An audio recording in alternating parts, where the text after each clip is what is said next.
ওম শান্তি। আজি 13-2-2025 বৰ্ষৰ প্ৰাতঃ মুৰলী।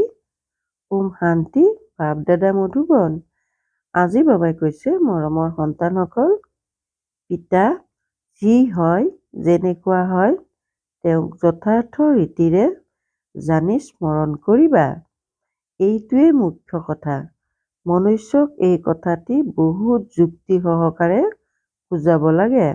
প্ৰশ্ন: গোটেই বিশ্বৰ কাৰণে কোনটো পাঠ তোমালোকে ইয়াতে পঢ়া? উত্তৰ: গোটেই বিশ্বৰ কাৰণে এইটোৱেই পাঠ যে তোমালোক সকলো আত্মা, আত্মা বুলি বুজি পিতাক স্মৰণ কৰিলে পাৱন হৈ যাবা। গোটেই বিশ্বৰ যিজন পিতা, তেওঁ সকলোকে পাৱন কৰি তুলিবলৈ এবাৰেই আহে। তেওঁৱেই ৰচয়িতা আৰু ৰচনাৰ জ্ঞান দিয়ে। সেয়েহে বাস্তৱত এইখনেই একমাত্ৰ বিশ্ববিদ্যালয়।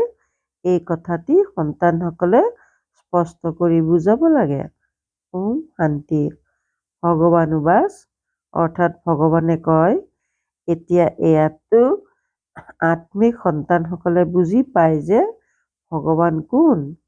ভাৰতত কোনেও যথাৰ্থ ৰীতিৰে নাজানে। কয়ো যে মই যি হওঁ, যেনেকুৱা হওঁ, মোক যথাৰ্থ ৰীতিৰে কোনেও নাজানে। তোমালোকৰ মাজতো ক্ৰমানুসৰি আছে।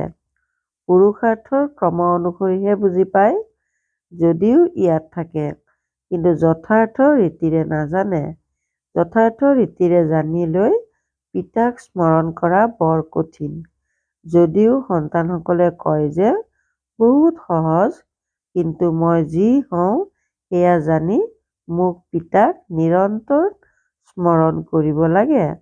বুদ্ধিত এইটো যুক্তি থাকে যে মই আত্মা, অতি সূক্ষ্ম, মোৰ পিতাও সূক্ষ্ম বিন্দু।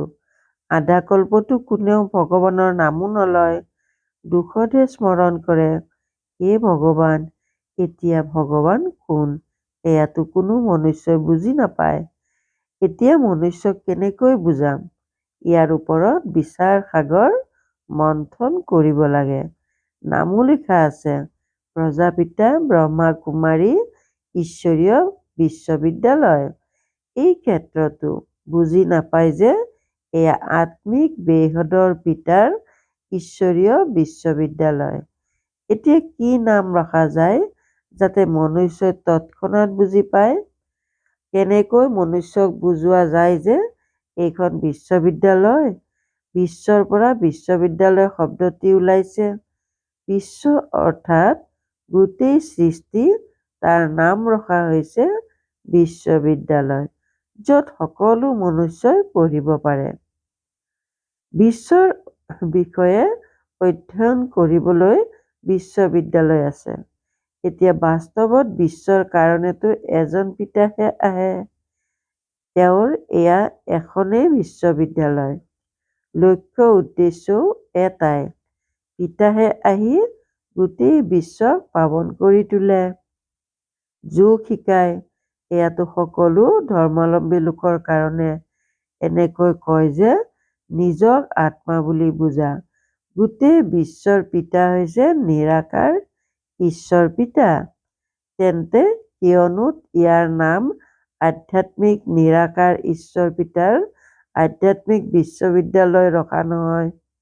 বিচাৰ কৰা হয়, মনুষ্য এনেকুৱা যে গোটেই বিশ্বত এজনেও পিতাক চিনি নাপায়। ৰচয়িতাক জানিলেহে ৰচনাকো জানিব। ৰচয়িতাৰ দ্বাৰাহে ৰচনাক জানিব পৰা যায়। পিতাই সন্তানসকলক সকলোবোৰ বুজাই দিব। অন্য কোনেও নাজানে। ঋষি মুনিয়েও নাজানো বুলি কৈ গ'ল। সেয়েহে পিতাই কয়, তোমালোকৰ প্ৰথমে এই ৰচয়িতা আৰু ৰচনাৰ জ্ঞান নাছিল, এতিয়া ৰচয়িতাই বুজাইছে। পিতাই কয়, মোক সকলোৱে আহ্বানো জনায় যে আহি আমাক সুখ শান্তি দিয়ক, কিয়নো এতিয়া দুখ অশান্তি আছে। তেওঁৰ নামেই হৈছে দুখ হৰ্তা, সুখ কৰ্তা। তেওঁনো কোন? ভগৱান। তেওঁ কেনেকৈ দুখ হৰণ কৰি সুখ দিয়ে, এইটো কোনেও নাজানে। গতিকে স্পষ্টকৈ লিখিব লাগে যাতে মনুষ্যই বুজি পায় যে নিৰাকাৰ ঈশ্বৰ পিতাইহে এই জ্ঞান দিয়ে। এনেকৈ বিচাৰ সাগৰ মন্থন কৰিব লাগে। পিতাই বুজাই সকলো মনুষ্যই পাথৰ বুদ্ধিৰ। এতিয়া তোমালোকক পাৰস বুদ্ধিৰ কৰি আছে। বাস্তৱত পাৰস বুদ্ধিৰ বুলি তেওঁলোকক কোৱা হয় যিসকলে কমেও 50তকৈ অধিক নম্বৰ ল'ব। অনুত্তীৰ্ণ হোৱাসকল পাৰস বুদ্ধিৰ নহয়। ৰামেও কম নম্বৰ ল'লে, সেইবাবেতো ক্ষত্ৰিয় হিচাপেই দেখুৱাইছে। এইটো কোনেও বুজি নাপায় যে ৰামৰ হাতত ধনুকাঁড় কিয় দেখুৱাইছে। শ্ৰীকৃষ্ণৰ হাতত স্বদৰ্শন চক্ৰ দেখুৱাইছে যে তেওঁ সকলোকে বধ কৰিলে, আৰু ৰামৰ হাতত ধনুকাঁড় দেখুৱাইছে এখন বিশেষ আলোচনী ওলাই য'ত দেখুৱাইছে শ্ৰীকৃষ্ণই কেনেকৈ স্বদৰ্শন চক্ৰৰে অকাসুৰ বকাসুৰ আদিক বধ কৰে। দুয়োজনকে হিংসক কৰি দিছে, আকৌ আৰুহে দৈত্য হিংসক কৰি দিছে। এনেকৈ কয় যে তেওঁলোকৰো সন্তান জন্ম নহল জানো? হেৰ' তেওঁলোক হয়েই নিৰ্বিকাৰী দেৱী দেৱতা। তাত ৰাৱণ ৰাজ্যই নাই। এই সময়ত ৰাৱণ সম্প্ৰদায় বুলি কোৱা হয়। এতিয়া তোমালোকে বুজোৱা যে আমি যোগ বলৰ দ্বাৰা বিশ্বৰ বাদশ্বাহী লওঁ, তেন্তে যোগ বলেৰে জানো সন্তান হ'ব নোৱাৰে? সেইখন হয়েই নিৰ্বিকাৰী সৃষ্টি। এতিয়া তোমালোক শূদ্ৰৰ পৰা ব্ৰাহ্মণ হৈছা। এনেকৈ যথা ৰীতি বুজাব লাগে যাতে মনুষ্যই বুজি পায় এওঁলোকৰ পূৰা জ্ঞান আছে। অলপো যদি এই কথা বুজি পায় তেন্তে বুজিবা যে এওঁ ব্ৰাহ্মণ কুলৰ। কিছুমানৰ ক্ষেত্ৰত তৎক্ষণাৎ বুজিব পাৰি এওঁ ব্ৰাহ্মণ কুলৰ নহয়। অনেক প্ৰকাৰৰ লোকে আহে নহয়। গতিকে তোমালোকে আধ্যাত্মিক নিৰাকাৰ ঈশ্বৰ পিতাৰ আধ্যাত্মিক বিশ্ববিদ্যালয় বুলি লিখি চোৱা কি হয়।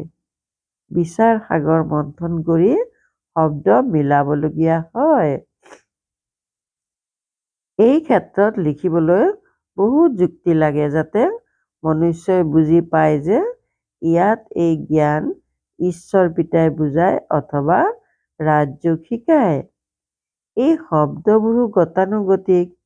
1 ছেকেণ্ডত জীৱন মুক্তি দৈবী সাম্ৰাজ্য, এনেকুৱা শব্দ লাগে যাতে মনুষ্যৰ বুদ্ধিত ধাৰণ হয়। ব্ৰহ্মাৰ দ্বাৰা বিষ্ণুপুৰীৰ স্থাপনা হয়। মনমনা ভৱৰ অৰ্থ হৈছে পিতা আৰু উত্তৰাধিকাৰক স্মৰণ কৰা। তোমালোক হৈছা ব্ৰহ্মা মুখ বংশাৱলী, ব্ৰাহ্মণ কুলভূষণ, স্বদৰ্শন চক্ৰধাৰী। এতিয়া তেওঁলোকেতো স্বদৰ্শন চক্ৰ বিষ্ণুৰ হাতত দেখুৱায়, শ্ৰীকৃষ্ণৰো 4খন হাত দেখুৱায়। এতিয়া তেওঁৰ 4খন হাত কেনেকৈ হ'ব পাৰে? বাবাই কিমান সুন্দৰকৈ বুজায়। সন্তানসকল বহুত বিশাল বুদ্ধিৰ পাৰস বুদ্ধিৰ হ'ব লাগে। সত্যযুগত যেনেকুৱা ৰজা-ৰাণী তেনেকৈ প্ৰজাকো পাৰস বুদ্ধিৰ বুলি ক'ব নহয়। সেইখন হৈছে পাৰস সৃষ্টি, এইখন হৈছে পাথৰৰ সৃষ্টি। তোমালোকে মনুষ্যৰ পৰা দেৱতা হ'বলৈ এই জ্ঞান পোৱা। তোমালোকে নিজৰ ৰাজ্য শ্ৰীমতৰ দ্বাৰা পুনৰাই স্থাপনা কৰি আছা। বাবাই আমাক যুক্তি শুনাই যে ৰজা মহাৰজা কেনেকৈ হ'ব পাৰা। তোমালোকৰ বুদ্ধিত এই জ্ঞান ভৰি যায় আনক বুজাবৰ কাৰণে। সৃষ্টিচক্ৰৰ ওপৰত বুজাবলৈ বহুত সহজ। এই সময়ত জনসংখ্যা চোৱা কিমান। সত্যযুগত জনসংখ্যা কিমান কম হয়। সংগমতো আছে নহয়। ব্ৰাহ্মণেতো কম সংখ্যক হ'ব। ব্ৰাহ্মণৰ যুগেই সৰু। ব্ৰাহ্মণৰ পাছত হৈছে দেৱতা, আকৌ বৃদ্ধি হৈ গৈ থাকে। লুটি বাগৰ মৰা খেল নাই জানো? গতিকে চিৰিৰ চিত্ৰৰ লগত বিৰাট ৰূপো যদি থাকে তেতিয়া বুজাবলৈ স্পষ্ট হ'ব। যিসকল তোমালোকৰ কুলৰ হ'ব তেওঁলোকৰ বুদ্ধিত ৰচয়িতা আৰু ৰচনাৰ জ্ঞান সহজে ধাৰণ হৈ যাব। তেওঁলোকৰ চেহেৰাৰ পৰাই বুজিব পাৰি যে তেওঁলোক আমাৰ কুলৰ হয় নে নহয়। যদি নহয় তেন্তে গৰম তাৱাৰ দৰে শুনিব, অৰ্থাৎ ধাৰণ নহ'ব। যি বুদ্ধিমান হ'ব তেওঁ ধ্যান দি শুনিব। এবাৰ যদি কাৰোবাৰ পৰা পুৰা তীৰ লাগি যায় তেতিয়া আহি থাকিব। কোনোবাই প্ৰশ্ন সুধিব আৰু কোনোবা ভাল ফুল হ'লে নিতৌ নিজেই আহি পুৰা গুচি যাব। চিত্ৰৰ দ্বাৰা যিকোনো লোকে বুজিব পাৰে। এয়াতো যথাযথ পিতাই দেৱী দেৱতা ধৰ্ম প্ৰতিষ্ঠা কৰি আছে। কিছুমানে নুসুধাকৈয়ে নিজে বুজি গৈ থাকিব। কিছুমানেতো বহুত সুধি থাকিব, একোৱে বুজি নাপাব। আকৌ বুজিবলগীয়া হয়চইটো কৰিব নালাগে। আকৌ ক'ব ঈশ্বৰে তোমালোকক ৰক্ষাও নকৰে। এতিয়া তেওঁ কি ৰক্ষা কৰে সেয়াতো তোমালোকে জানা। প্ৰত্যেকে নিজৰ কৰ্মৰ হিচাপ নিকাচটো নিষ্পত্তি কৰিব লাগে। এনেকুৱা বহুত আছে, শৰীৰ বেয়া হ'লে কয় ৰক্ষা কৰক। পিতাই কয় মইতো পতিতক পাৱন কৰিবলৈ আহোঁ। সেইটো কাম তোমালোকেও শিকা। পিতাই 5 বিকাৰৰ ওপৰত বিজয়ী কৰি তোলে। গতিকে আৰু বেছি তীব্ৰতাৰে বিকাৰে আগভেটি ধৰিব। বিকাৰৰ ধুমুহা বহুত জোৰেৰে আহে। পিতাইতো কয়, পিতাৰ হোৱাৰ লগে লগে সেই সকলো বেমাৰ জাগি উঠিব। ধুমুহা জোৰেৰে আহিব, পুৰা মুষ্টিযুদ্ধ হয়। ভাল ভাল পালোৱানকো পৰাজিত কৰি দিয়ে। এনেকৈ কয়, নিবিচাৰিলেও কুদৃষ্টি হৈ যায়। ৰেজিষ্টাৰ বেয়া হৈ যাব। কুদৃষ্টি দিয়াসকলৰ লগত কথা পাতিব নালাগে। বাবাই সকলো সেৱা কেন্দ্ৰৰ সন্তানসকলক বুজাই আছে যে কুদৃষ্টিৰ লোক বহুত আছে। নাম শুনালে আৰু বিশ্বাসঘাতক হৈ যাব। নিজৰ নাশ কৰাজনে ওলোটা কাম কৰিবলৈ লাগি যায়। কাম বিকাৰে নাকত ধৰি লয়, মায়াই এৰি নিদিয়ে। কুকৰ্ম কুদৃষ্টি বেয়া বচন ওলাই যায়, বেয়া চলন হৈ যায়। সেয়েহে বহুত সাৱধান হৈ থাকিব লাগে। তোমালোক সন্তানসকলে যেতিয়া প্ৰদৰ্শনী আদি কৰা তেতিয়া এনেকুৱা যুক্তি ৰচা যাতে যিকোনো লোকে সহজতে বুজিব পাৰে। এই গীতা জ্ঞান স্বয়ং পিতাই পঢ়াই আছে। ইয়াত কোনো শাস্ত্ৰ আদিৰ কথা নাই। এয়াতো হৈছে পঢ়া। গীতা পুথিটো ইয়াত নাই, পিতাই পঢ়ায়। হাতত কিতাপ লয় জানো? তেন্তে আকৌ এই গীতা নামটি ক'ৰ পৰা আহিল? এই সকলো ধৰ্মশাস্ত্ৰ পাছত ৰচনা কৰা হয়। কিমান অনেক মত পন্থ আছে। সকলোৰে নিজা নিজা শাস্ত্ৰ আছে। যি ঠাল ঠেঙুলি আছে, সৰু সৰু মত পন্থ আছে, তেওঁলোকৰো নিজা নিজা শাস্ত্ৰ আছে। গতিকে সেই সকলোবোৰ হৈ গ'ল সতি সন্ততি। সেইবোৰৰ দ্বাৰাতো মুক্তি পাব নোৱাৰি। সৰ্বশাস্ত্ৰৰ ভিতৰত শিৰোমণি গীতাকে কোৱা হয়। গীতাৰো জ্ঞান শুনাওতা থাকিব নহয়। এই জ্ঞান পিতাহে আহি দিয়ে। কোনো শাস্ত্ৰ আদি হাতত আছে জানো? ময়ো শাস্ত্ৰ পঢ়া নাই, তোমালোককো নপঢ়াওঁ। তেওঁ অৰ্থাৎ ব্ৰহ্মাই শিকায়ো। ইয়াত শাস্ত্ৰৰ কথা নাই। পিতা হৈছে জ্ঞানৱান। মই তোমালোকক সকলো বেদ শাস্ত্ৰৰ সাৰ শুনাওঁ। মুখ্য হৈছে 4টা ধৰ্মৰ 4খন ধৰ্মশাস্ত্ৰ। ব্ৰাহ্মণ ধৰ্মৰ কোনো গ্ৰন্থ আছে জানো? কিমান বুজিবলগীয়া কথা। এই সকলোবোৰ পিতাই বহি বিশদভাৱে বুজায়। মনুষ্য সকলো পাথৰ বুদ্ধিৰ, সেইবাবেতো ইমান কঙাল হৈ গৈছে। দেৱতাসকল স্বৰ্ণিম যুগত আছিল, তাত সোণৰ মহল আছিল, সোণৰ খনি আছিল। এতিয়াতো বিশুদ্ধ সোণ নাই। গোটেই কাহিনী ভাৰতক লৈয়েই। তোমালোক দেৱী দেৱতাসকল পাৰস বুদ্ধিৰ আছিলা, বিশ্বত ৰাজ্য কৰিছিলা। এতিয়া স্মৃতি উদয় হৈছে যে আমি স্বৰ্গৰ মালিক আছিলো, আকৌ নৰকৰ মালিক হলো। এতিয়া আকৌ পাৰস বুদ্ধিৰ হৈ যাওক।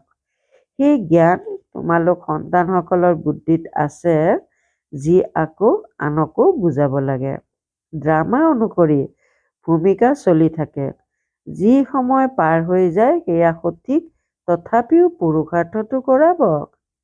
যিসকল সন্তানৰ নিচা আছে যে স্বয়ং ভগৱানে আমাক স্বৰ্গৰ মালিক কৰি তুলিবৰ কাৰণে পুৰুষাৰ্থ কৰায়, তেওঁলোকৰ চেহেৰা অতি উত্তম আনন্দময় হৈ থাকে।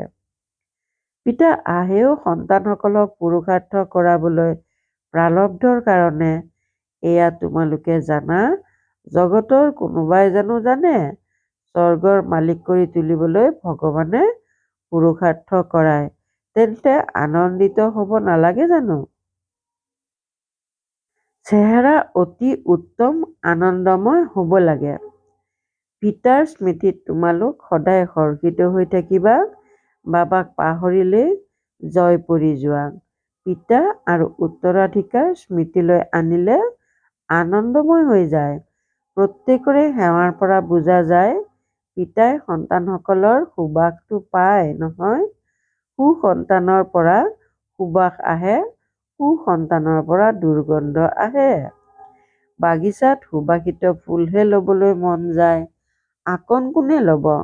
পিতাক যথাৰ্থ ৰীতিৰে স্মৰণ কৰিলেহে বিকৰ্ম বিনাশ হ'ব। ভাল বাৰু, অতি মৰমৰ কল্পৰ পাছত পুনৰাই মিলিত হোৱা সন্তানসকলৰ প্ৰতি মাতা পিতা বাপ দাদাৰ স্নেহপূৰ্ণ স্মৰণ আৰু সুপ্ৰভাত। আত্মিক পিতাৰ আত্মিক সন্তানসকলক নমস্কাৰ। ধাৰণাৰ বাবে মুখ্য সাৰ ১ নম্বৰ, মায়াৰ মুষ্টিযুদ্ধত পৰাজিত হ'ব নালাগে। ধ্যান দিব লাগে যাতে কেতিয়াও মুখেৰে কটু বচন উচ্চাৰিত নহয়, কুদৃষ্টি, কুচলন, কুকৰ্ম হৈ নাযায়। ২ নম্বৰ, অতি উত্তম সুবাসিত ফুল হ'ব লাগে। নিচা থাকিব লাগে যে স্বয়ং ভগৱানে আমাক পঢ়ায়। পিতাৰ স্মৃতিত থাকি সদায় হৰ্ষিত হৈ থাকিব লাগে, কেতিয়াও জয় পৰি যাব নালাগে। বৰদান, প্ৰত্যাহ্বান আৰু বাস্তৱিকতাৰ সমানতাৰ দ্বাৰা নিজক পাপৰ পৰা সুৰক্ষিত কৰি ৰাখোতা বিশ্ব সেৱাধাৰী হোৱা। তোমালোক সন্তানসকলে যি প্ৰত্যাহ্বান জনোৱা, সেই প্ৰত্যাহ্বান আৰু বাস্তৱিক জীৱনত সমানতা থাকিব লাগে। নহ'লে পুণ্য আত্মাৰ সলনি বোজাধাৰী আত্মা হৈ যাবা। এই পাপ আৰু পুণ্যৰ গতিক জানি নিজক সুৰক্ষিত কৰি ৰাখা, কিয়নো সংকল্পটো কোনো ধৰণৰ বিকাৰৰ দুৰ্বলতা, ব্যৰ্থ বাণী, ব্যৰ্থ ভাৱনা, ঘৃণা বা ঈৰ্ষাৰ ভাৱনাই পাপৰ হিচাপ বঢ়ায়। সেইকাৰণে পুণ্য আত্মা হোৱাৰ বৰদানৰ দ্বাৰা নিজক সুৰক্ষিত কৰি ৰাখি বিশ্ব সেৱাধাৰী হোৱা। সংগঠন ৰূপত একমত এক ৰস স্থিতিৰ অনুভৱ কৰোৱা। শ্লোগান, পবিত্ৰতাৰ দীপক চাৰিওফালে জ্বলোৱা, তেতিয়া পিতাক সহজে প্ৰত্যক্ষ কৰিব পাৰিবা। ওম শান্তি। একান্ত প্ৰিয় হ'বলৈ একতা আৰু একাগ্ৰতা ধাৰণ কৰিবলৈ আজিৰ অব্যক্ত সংকেত। প্ৰত্যক্ষতাৰ পতাকা উত্তোলন কৰাৰ পূৰ্বে কেৱল দুটা শব্দ প্ৰতিটো কৰ্মত ধাৰণ কৰা। এটা হৈছে সৰ্বসম্বন্ধ, সম্পৰ্কত পৰস্পৰ একতা। অনেক সংস্কাৰ হোৱা স্বত্বেও বিচিত্ৰতাত একতা আৰু দৃঢ়তা, এয়াই সফলতাৰ সাধন। কেতিয়াবা কেতিয়াবা একতাত থৰক বৰক হৈ যায়। এওঁ কৰিলেহে মই কৰিম নহয়। তোমালোকৰ শ্লোগান হৈছে স্ব-পৰিৱৰ্তনৰ দ্বাৰা বিশ্ব পৰিৱৰ্তন, বিশ্ব পৰিৱৰ্তনৰ দ্বাৰা স্ব-পৰিৱৰ্তন নহয়। ওম শান্তি।